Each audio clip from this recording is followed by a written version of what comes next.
Good morning. I don't know how this video will work out. It's really windy where I am right now. I'm at the top of this hill near where I live in Cornwall. And I'm in a kind of a cave. Not really a cave, but there's a load of really large granite boulders up here. Tens of feet in diameter. And sometimes they're piled in these structures. This particular pile, I'll go out in a bit so you can see. This particular pile's got this enclosed space inside of it. Just surrounded by thousands of tons of really unstable rock. I think they were left here when last I ate. Maybe. Or maybe not, I don't know. Anyway, for some reason as I've been walking up this hill with feet, I've been thinking about my old mum, who is still alive, barely, in old folks home. About 350 miles from where I am. And she's not complemented, she's dead already. Still alive somehow. But I was thinking about her dying, just in that little bit, and about other people that have died, and particularly about telling people that someone they love has died. I've had to do it 3 times in my life. I told my first wife that her mum had died. She was quite young and her brother was quite young, so that was quite difficult, as you can imagine. I also was unfortunate enough to have to tell my second wife that her mum had died. That was slightly more expected, but even so, it's obviously a difficult piece of information to take in and not a lot of fun to impart. But I also have to tell my mum that her best friend had died, and this is probably about 18 years ago, maybe a little bit less, maybe 15 years ago, when she was still more or less fit and able. And my mum was staying at my house at the time, helping with the kids, and her best friend, who she'd known very well for a long time, had just gone into an old folks home. I should say that my mum and her best friend had known one another for about 65 years. The entirety of her life they'd known one another, and had helped each other out an awful lot. It had been a very, very close friendship. In fact, my mum's friend Maggie had gone blind about 20 years previously, and my mum had effectively been her eyes a lot of the time. They went on holiday together, used to go shopping together, go on day trips together, they'd watch the television together.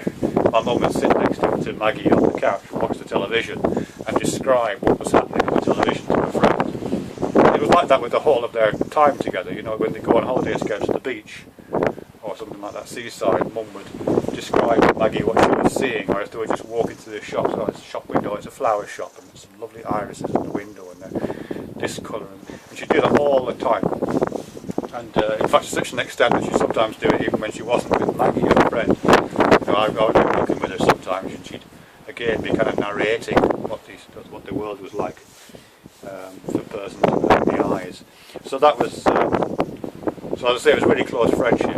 But when Mum was staying with me this time, as I was saying, 20 years ago now, or something like that, 15, 20 years ago, and Maggie had just gone into an old folks home. I got this phone call from my sister saying that Maggie had unfortunately died in the night. She had been a bit ill, but we weren't really expecting her to die.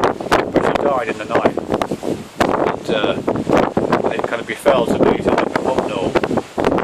So I went through into the living room where my mum was playing with my kids. They were about 2 years old at the time, they were just little. So she was playing with the kids on the ground, and I said to the kids, go and play in your bedroom, and Elsie, I sat Elsie on the couch, and she'd been playing a kind of policeman game with, I don't really know exactly what it's called. So she's wearing this little plastic police helmet, about very big. See that? This little plastic police helmet. And I was looking at her on the couch, about to tell her the bad news. I thought, this is a really undignified situation to tell somebody, do I ask her to take a police helmet off first? So she'll have more respect to hear the news, but you can't do that. So I just had to tell her. I tried to break it to her as well as I could. But of course she was crying, and her nose started running. And it's horrible seeing an old lady cry, isn't it? Something very tragic about that. You feel as if when you get to that stage of your life, your crying should be over, really. Obviously it never is. And she was crying that her friend had died, a really old friend. And she just wearing this little plastic helmet. You know, it's one of the most tragic things I've ever seen, I think, to be honest. Just the incongruity of the humanness of it, and the lack of elegance, the foolishness of the image. So,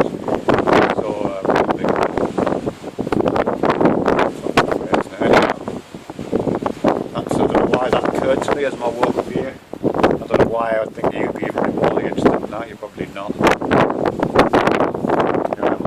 I'll step outside the cave. I think my words will be blown away from this point on if they haven't been already.